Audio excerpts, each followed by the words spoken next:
Selamat pagi Indonesia. Anda menyaksikan seputar Bali terkini pukul 9 WITA bersama saya Dwi Vera.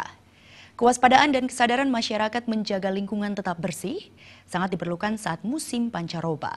Di Denpasar selama 10 hari terakhir telah terjadi 61 kasus DBD sehingga upaya pencegahan sangat diperlukan agar tidak meluas.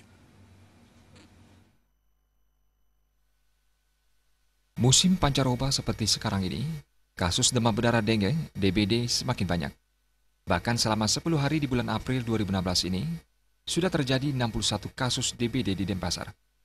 Meski belum masuk kategori KLB, namun upaya pencegahan sangat diperlukan agar kasus ini tidak meluas.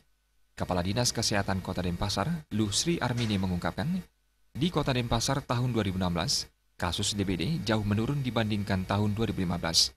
Berdasarkan data, di bulan Januari 2015, kasus DBD tercatat 49 kasus, sedangkan bulan Januari 2016 sebanyak 20 kasus. Demikian pula, bulan Februari 2015 terjadi 193 kasus DBD, sementara tahun 2016 di bulan yang sama terjadi 83 kasus.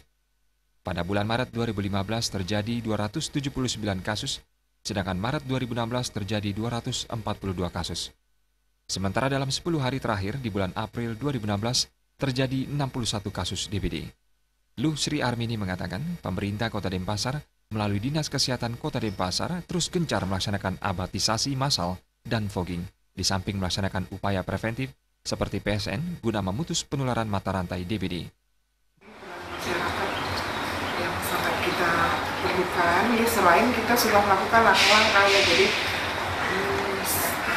pagi ini sama besok itu nanti akan dilakukan fogging fokus secara serentak di 61 kasus ini, sehingga tidak melebar ya.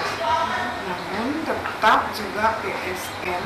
Meski kasus DBD cenderung menurun di tahun 2016, pihaknya meminta masyarakat tetap waspada dan terpenting menjaga lingkungan tetap bersih. Vera Widya dan Yudi Partana, Bali TV. Pemirsa, demikian seputar Bali terkini kali ini. Nantikan informasi menarik kami dalam seputar Bali terkini 1 jam mendatang. Salam Indonesia.